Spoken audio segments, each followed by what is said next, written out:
In the last episode, Ashia discovered that Carlin's servants were openly disrespecting her and her people from Pervaz. Furious and determined to put an end to it, she confronts Carlisle, demanding that he rein in his unruly servants. But instead of taking her seriously, Carlisle mocks her, tauntingly asking what she intends to do if he ignores her request. With a fierce glare and unwavering resolve, Ashia issues a chilling warning: Carlisle had better be careful if he wants her cooperation, because there's no remedy for the bite of a wild dog. Amused by her boldness, Carlisle grins and immediately orders Bailey to gather all the servants he brought with him. An hour later, they assemble in the grand hall. Standing before them, Carlisle addresses his servants with a cold, commanding tone, stating that he's heard rumors that someone dared to insult his wife. Ashia is momentarily taken aback at hearing Carlisle refer to her as his wife, but she quickly regains her composure. With confidence, she steps forward and confirms Carlisle's statement, revealing that the long-serving staff of Pervaz Castle have testified to the insults. Without hesitation, Carlisle commands Ashia's maids to identify the culprits who insulted his wife, remarking that if the offenders were bold enough to say such things, they surely remember their faces. Nina locks eyes with Ashia, and with a firm, unshakable gaze, Ashia silently encourages her to proceed. Empowered by Ashia's confidence, Nina and the other maids fearlessly point out the guilty servants who mocked Ashia earlier. One of Carlin's maids, accused of the offense, remains unfazed, arrogantly believing that Carlisle will not take the matter seriously. One of Carlin's maids, filled with defiance, steps forward and loudly declares that everything is a lie. She claims that she was merely teaching the Pervaz servants some manners and accuses Pervaz of being territorial. Turning her gaze to Ashia, she boldly accuses her of suppressing the spirits of Carlin's servants. Carlisle, with a cold, authoritative tone, strides forward and demands, "Who is my wife?" The maid is taken aback, startled by Carlin's sudden fierceness, and struggles to find her words. Carlisle, eyes narrowing, asks again, louder this time, "Who is my wife?" The maid, now visibly trembling, stammers out, "Countess Pervaz is your wife, your highness." With a sharp grin, Carlisle orders the maid to address Ashia as Viscountess, stating that only he has the right to call her by name. His voice cold, he adds that judging by her brazen disrespect toward Ashia, the accusations made by Pervaz servants don't seem unfounded. Turning to Bailey, Carlisle commands that the offending servants be punished for the crime of disrespecting nobility. Bailey, ever cautious, reminds Carlisle that punishing all of them would leave him short on staff. Carlisle ponders for a moment, then casually announces that if that's the case, they should simply cut out the offenders' tongues. Panic ensues as the servants, now filled with terror, drop to their knees and beg Carlisle for mercy. Ashia, observing the fear in their eyes, steps in, her voice firm yet calm. She tells Carlisle to stop, asking, "Who said anything about cutting tongues?" Carlisle smirks, misinterpreting her intentions, and suggests, "So, just cutting their tongues won't be enough, it seems." Ashia immediately stops him again, her voice laced with determination. She clarifies that her goal wasn't to instill fear, but to bridge the gap between his people and hers. All she ever wanted was mutual respect, nothing more, nothing less. Carlisle, his gaze unwavering, reminds Ashia that she isn't just anyone, she is the wife of Carlisle Evaristo. When someone insults nobility, they must face the consequences, he declares firmly. Ashia, however, meets his gaze with a contemplative expression. "There are times," she admits, "when even I wonder if I'm truly fit to be a princess. So, I'm sure they must question it too. Besides, as Lord Bailey mentioned, Pervaz is already short-handed. How will the castle operate while waiting for their tongues to heal?" With calm authority, Ashia steps forward and addresses everyone present. "Life in Pervaz may not be easy, but since we are all here, we must support and live with one another. Even in the presence of conflict, understanding each other should always be part of the process. We are all here to protect the border from the barbarians, making a huge sacrifice together. All I ask is that Carlin's servants respect the people of Pervaz. That is what I want." Carlisle listens intently, then finally announces, "Even though you have disrespected nobility, thanks to the princess's mercy, you are all spared." The servants, overwhelmed with relief, immediately bow their heads and thank Ashia, addressing her as Viscountess. With the issue resolved, Carlisle, now in a lighter mood, turns to Ashia and asks, "To commemorate our reconciliation, shall we have a meal together?" But Ashia, with a soft smile, replies, "We weren't even fighting, so what is there to reconcile?" With that, she gracefully takes her leave. As Ashia exits, Carlisle scratches his head, puzzled and slightly frustrated, muttering to himself, "What the hell should I say to invite her to dinner?" In the Empire, after days of contemplation, Beatrice finally agrees to the priest's request, seeking his wisdom for their holy plan. With a hint of resignation, Beatrice remarks, Carlisle has left for Pervaz, a foreign jurisdiction where the Imperial family has no authority to intervene. I tried to stop his marriage to Pervaz, but it was futile. Gabriel, ever composed, responds, Carlisle is merely trying to protect the most valuable tool. Lord Livato always watches over his faithful subjects. The opportunity will present itself again. Beatrice, her curiosity piqued, asks, how do the gods carry out their work? With a sly smile, Gabriel reassures her, you need not worry about that. When the time is right, all will be revealed. In early September at Pervaz, a wave of excitement swept through the community as news spread that the harvest was expected by the end of the month or early next month. The atmosphere was filled with joy and anticipation, until a sense of foreboding suddenly gripped everyone. Dark clouds began to gather ominously in the sky. At first, the villagers thought it was merely a sign of rain, but then an old man, his face pale with recognition, shouted in alarm. No, this isn't rain. I saw clouds like these 28 years ago, it's a raid. Panic rippled through the crowd as the old man continued, his voice urgent, the barbarians are here. We cannot let this harvest be lost to them. Everyone, hide in the caves. I'll inform the Lord at once. In Pervaz Castle, Carlisle turns to Bailey and asks, Pervaz seems more stable now. Is it normal to release supplies so freely like this? Bailey, ever the practical advisor, replies, materials and money are crucial, but Decker has done an excellent job managing it all. He's more capable than I initially thought. Carlisle nods in agreement, remarking, I assumed Decker was just an escort at best, but he's proven to be much more than that. He pauses for a moment before adding, and it's not just Decker. Everyone in Pervaz has been surprising. In some ways, they seem more active and driven than the people in the capital. Bailey smiles slightly and responds, the rumors about Pervaz were mostly speculation and prejudice. The faith and belief that you rarely find in big cities thrive here in Pervaz. As they continue their discussion, Bailey receives a letter.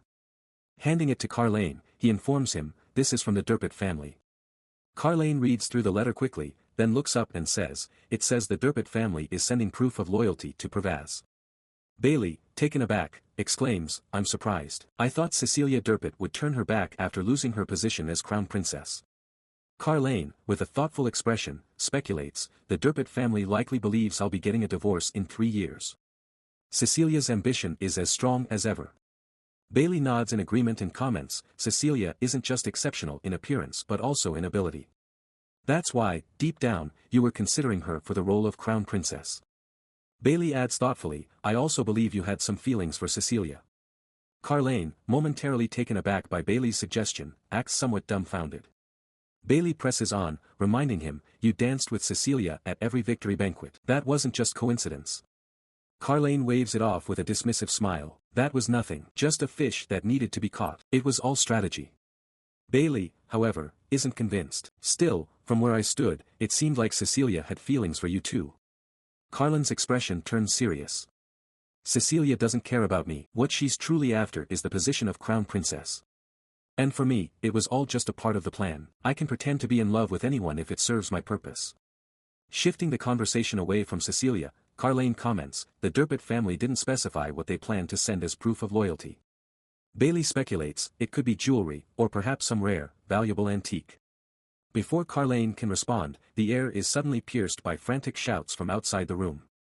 It's an attack. Everyone, evacuate. Ashia, upon hearing about the attack, quickly gathers with Decker to assess the dire situation. Her expression is tense as she contemplates the challenges they face. Their army has been reduced in size, and their weapons are outdated. Decker, concerned, cautiously suggests, could we perhaps ask Carlisle for help? This isn't the time for us to cling to our pride. Ashia's gaze sharpens, fierce and intense. Do I look like I'm trying to protect my pride? She questions, her voice cutting through the tension like a blade. Decker immediately realizes his mistake and quickly apologizes, bowing his head. Forgive me, I was ignorant. Ashia softens slightly but remains resolute. I'm not blaming you, Decker. But understand this, now is the time for us to move strategically. Even if it seems like I'm holding on to pride, that's not the case. If a few barbarians come begging for their lives, our relationship with Carlisle will become even more strained. Once we ask for his help, no matter what orders he gives, we will never be able to refuse him. She pauses, determination etched in her features. I'll handle these barbarians myself. After reporting our expedition to Carlisle, we depart immediately. Decker, reassured by Ashia's unwavering confidence, agrees without hesitation. Understood, Viscountess. We'll be ready. After a while, Ashia makes her way to Carlisle's office, her expression resolute as she informs him about the impending attack and her planned departure. Carlisle, sensing the gravity of the situation, asks, "Is there something I can do to help you?" Ashia looks at him steadily and replies, "There is one thing. If I die, you shall become the Margrave of Pervaz. I request that you fulfill your duties and responsibilities as Margrave with the same dedication as I have." Carlisle, his gaze narrowing, questions her, "Is that all I can help you with?" Ashia nods, her tone unwavering. "Yes, that's all. I hope you will fulfill that duty wholeheartedly." Carlisle studies her for a moment before asking, "Do you have any other requests? You're speaking as if you're only thinking about dying." Ashia pauses, then adds calmly, "If you live long enough to see your successors, I hope you appoint one of them as Count of Pervaz."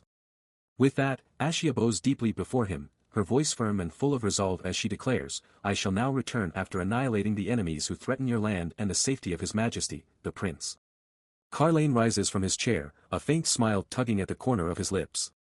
"That's far from romantic. Who would see us as a couple now?" he comments, a touch of irony in his voice. Stepping closer to Ashia, Carlisle gently places a kiss on her forehead. "May the blessings of Aguirre be upon you as well. I wish you victory." Ashia, nodding respectfully, takes her leave, her heart and mind focused on the battle ahead. Watching the battle unfold from the castle window, Carlisle keeps a close eye on the chaos below. His gaze sharp, he asks Bailey, "Have you prepared the knights?" Bailey, standing at attention, nods and replies, "I've done as you ordered."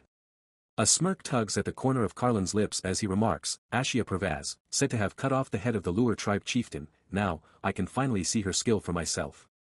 On the battlefield, the tension is palpable.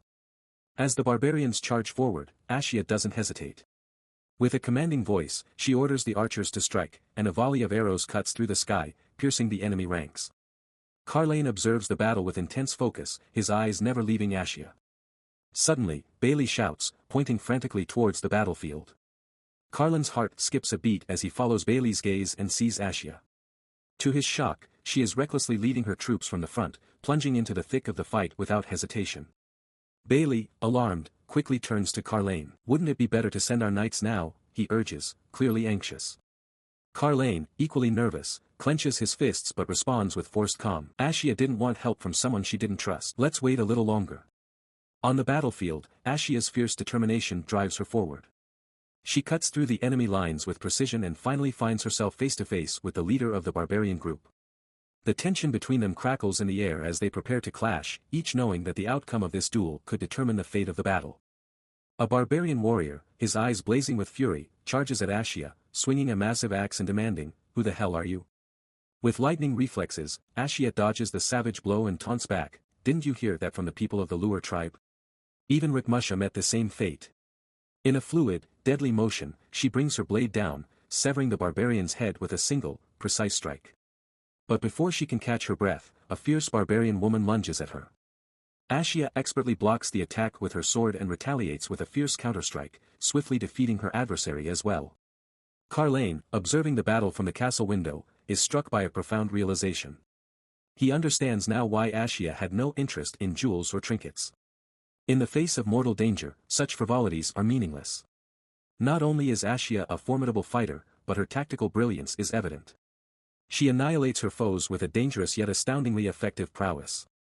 Carlisle grins, a new appreciation dawning on him. It's clear now that Count Pervaz truly had beheaded the Lure chieftain. As much as Carlisle longs to join Ashia on the battlefield, he recognizes that Ashia's refusal of his help was likely to show him this side of her, her fierce, relentless spirit.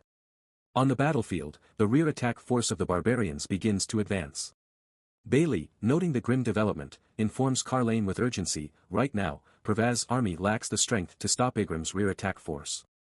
If Pervaz's army is defeated, the burden on our side will increase significantly." Carlisle, weighing the situation, smirks and declares, "Since you put it that way, I suppose I can't ignore it. Prepare the knights to go out and eliminate these rats."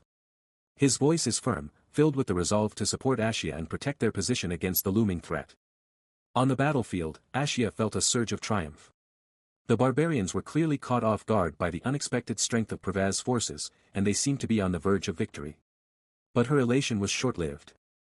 A sudden shout from the barbarians pierced through the chaos, commanding the rear guard to advance. In stunned disbelief, Ashia realized that Igram's rear force had crossed the mountains and was now attacking them from behind. A barbarian, seizing the opportunity amidst the confusion, lunges at Ashia. In a split second, Decker appears, intercepting the blow and saving her from immediate danger. With urgency, Ashia directs Decker, take Danilo and 100 soldiers to hold off Igram's rear force. Decker hesitates, voicing his concern. If I do that, our position will collapse. We have only around 500 soldiers. Splitting our forces could be disastrous. Both Ashia and Decker feel the encroaching sense of being trapped, struggling to devise a plan. Just as hope seemed to wane, a messenger arrives with startling news: reinforcements have arrived. Ashia and Decker are stunned. Ashia's mind races. The 300 men who were left behind to guard the castle, could they really have come to their aid? And leading them, to her astonishment, was Carlisle himself. Suddenly, a barbarian attacks Ashia, but she is quick to react, slashing his head off with a decisive strike. Shaking off her surprise, she refocuses and commands Decker, leave Cruz Mountain to His Highness Carlisle. Concentrate on eliminating these forces in the center. With renewed determination, Ashia plunges back into the fray, ruthlessly cutting down every barbarian in her path. The sight of Carlin's reinforcements bolstering their ranks and the relentless assault from Ashia's side demoralizes the barbarians. Realizing they are being overwhelmed and defeated, they begin to retreat. Ashia reflects on how quickly the situation turned. Pervaz castle, which she feared could be surrounded in a day, had driven the barbarians out in less than 24 hours. That night, the atmosphere in Pervaz was heavy with the weight of loss and recovery. The battle had claimed 17 soldiers' lives, left 45 seriously injured, and over 200 with lighter wounds. Despite the significant toll, the damage was less severe than Ashia had feared, largely due to Carlin's timely intervention.